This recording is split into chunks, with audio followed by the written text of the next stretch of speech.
KDMC रुग्णालयातील डॉक्टरांना मारहाण प्रकरणातील मारकुटा शिवसेना नगरसेवक रमेश म्हात्रेला अटक करण्यात आलेली आहे। मात्र अटक केल्यानंतर रमेश म्हात्रेची तब्येत बिघडली आहे। त्याला ठाण्यातील सिव्हिल रुग्णालयामध्ये दाखल करण्यात आलेले आहे। रमेश म्हात्रेकडून उच्च रक्तदाबाचं कारण देण्यात आलेलं आहे। डॉक्टर आणि नर्सना मारहाण करणाऱ्या म्हात्रेवर आता आयसीयू मध्ये डॉक्टरांच्या देखरेखीमध्ये उपचार सुरू करण्यात आलेले आहेत। तर केडीएमसी रुग्णालयामध्ये रमेश म्हात्रे यानं डॉक्टर आणि महिला नर्सला मारहाण केलेली होती आणि त्यानंतर त्याला अटक करण्यात आली। आता अटक करण्यात आल्यानंतर त्याची तब्येत बिघडलेली आहे। आपल्याला उच्च रक्तदाबाचा त्रास होतो असं कारण त्यानं दिलेलं आहे। डॉक्टर आणि नर्सना मारहाण करणाऱ्या म्हात्रेवर आता आयसीयू मध्ये डॉक्टरांच्या देखरेखीमध्ये उपचार सुरू आहेत।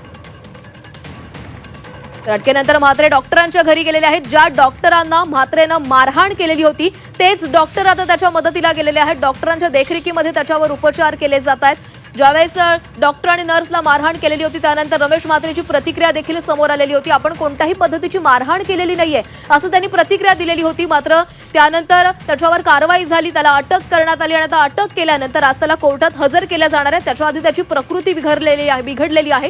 ठाण्याच्या सिव्हिल रुग्णालयामध्ये त्याच्यावर उपचार सुरू आहेत। आपल्याला उच्च रक्तदाबाचा त्रास होतोय असं त्यानं सांगितलेलं आहे। आणि या संदर्भामध्ये बोलणार आहोत सामाजिक कार्यकर्त्या अंजली दमानिया आपल्यासोबत जोडल्या गेल्यात। अंजलीजी, ज्यावेळेस डॉक्टरांना आणि नर्सला मारहाण केली त्यावेळेस आपल्याला कुठलाही त्रास झाला नाही, मात्र आता ज्यावेळेस अटक होते त्यावेळेस मात्र उच्च रक्तदाबाचा त्रास या व्यक्तीला झालेला आहे। कशा पद्धतीने या सगळ्याकडे बघताय? मला तर वाटतं अशा सगळ्यांची चेहरे बघून आणि यांची जी मारहाण आहे ती बघून आपल्याला उच्च रक्तदाबाचा त्रास होईल। यांना कसले त्रास होतात आणि कसली फालतू कारणं देऊन हे शिक्षेला हे सामोरे जात नाहीत। म्हणजे उच्च रक्तदाबाचा त्रास यांना छातीत कळ या सगळ्या गोष्टी त्यांना अशाच वेळेस होतात जेव्हा त्यांची जेलमध्ये जायची पारी येते। मला तर खरं संताप होतो हे सगळं बघून। मला असं वाटतं या लोकांना कायद्याने काहीच शिक्षा का देता येत नाही।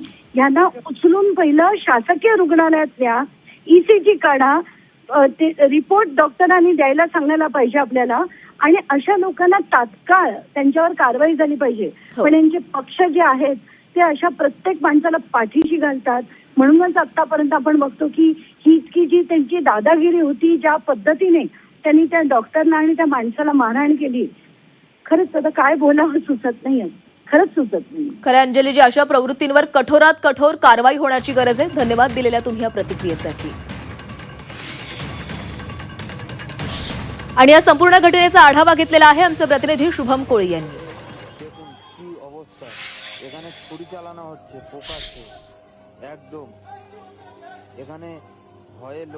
कल्याण डॉक्टर मारहाण प्रकरणामध्ये ताब्यात घेण्यात आलेल्या शिवसेनेच्या नगरसेवकांना सध्या ठाण्यातील याच सिव्हिल रुग्णालयामध्ये उपचाराकरिता दाखल करण्यात आलेलं आहे। पाहिलं तर कालच त्यांना कल्याण डोंबिवली पोलीस स्थानकामधून डॉक्टरांना मारहाण केल्याच्या प्रकरणामध्ये त्यांना ताब्यात घेतलं होतं। त्यानंतर काही वेळातच त्यांची प्रकृती जी आहे ती खालावली होती आणि त्यानंतर त्यांना ठाण्यातील या सिव्हिल रुग्णालयामध्ये उपचाराकरिता दाखल करण्यामध्ये आलेलं आहे।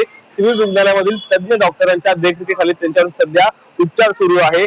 काल मिळालेल्या माहितीनुसार आपण पाहिलं त्यांच्यावर आतापर्यंतही ठाण्यातील या सिव्हिल रुग्णालयामध्ये आयसीयू मध्ये उपचार सुरू आहेत। परंतु दुसरीकडे आपण पाहिलं तर मोठ्या प्रमाणामध्ये ज्या वेळेस त्यांनी मारहाण केली होती त्यानंतर त्याचा सीसीटीव्ही देखील समोर आला होता आणि या घटनेमध्ये जे आहे ते मोठ्या प्रमाणात विरोधी पक्षांकडून संताप व्यक्त केला जात आहे।